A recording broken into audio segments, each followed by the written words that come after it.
June 28, 2014. Memorial of the Immaculate Heart of the Blessed Virgin Mary. A reading from the Book of Lamentations. The Lord has consumed without pity all the dwellings of Jacob. He has torn down in his anger the fortresses of daughter Judah.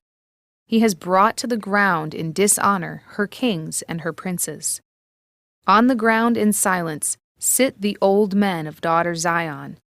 They strew dust on their heads and gird themselves with sackcloth. The maidens of Jerusalem bow their heads to the ground.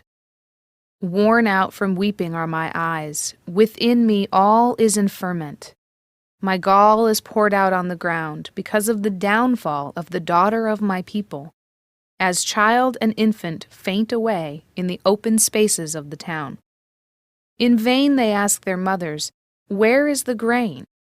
As they faint away like the wounded in the streets of the city, and breathe their last in their mother's arms. To what can I liken or compare you, O daughter Jerusalem? What example can I show you for your comfort, virgin daughter Zion? For great as the sea is your downfall. Who can heal you? Your prophets had for you false and specious visions. They did not lay bare your guilt to avert your fate. They beheld for you in vision false and misleading portents. Cry out to the Lord. Moan, O daughter Zion. Let your tears flow like a torrent day and night. Let there be no respite for you, no repose for your eyes. Rise up, shrill in the night at the beginning of every watch. Pour out your heart like water in the presence of the Lord. Lift up your hands to him for the lives of your little ones, who faint from hunger at the corner of every street. The word of the Lord. The responsorial psalm, the response is, Lord, forget not the souls of your poor ones. Why, O God, have you cast us off forever? Why does your anger smolder against the sheep of your pasture? Remember your flock, which you built up of old. The tribe you redeemed as your inheritance, Mount Zion, where you took up your abode. Lord, forget not the souls of your poor ones. Turn your steps toward the utter ruins, toward all the damage the enemy has done in the sanctuary.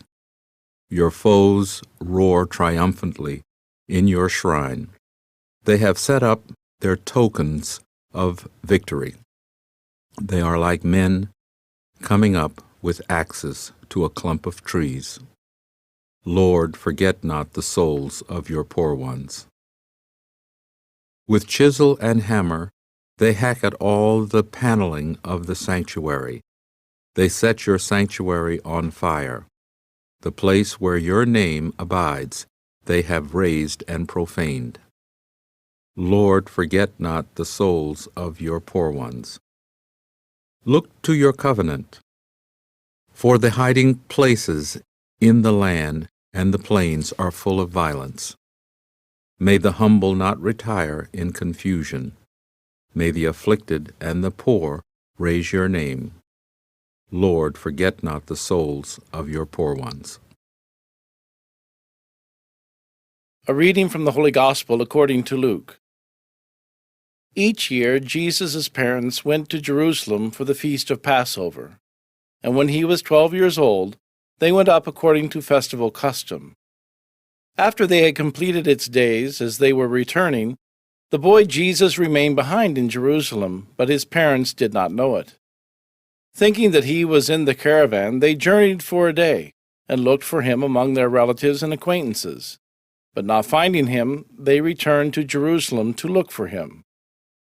After 3 days they found him in the temple, sitting in the midst of the teachers, listening to them and asking them questions, and all who heard him were astounded at his understanding and his answers. When his parents saw him, they were astonished, and his mother said to him, "Son, why have you done this to us? Your father and I have been looking for you with great anxiety." And he said to them, "Why were you looking for me? Did you not know that I must be in my Father's house?" But they did not understand what he said to them. He went down with them and came to Nazareth, and was obedient to them. And his mother kept all these things in her heart. The Gospel of the Lord.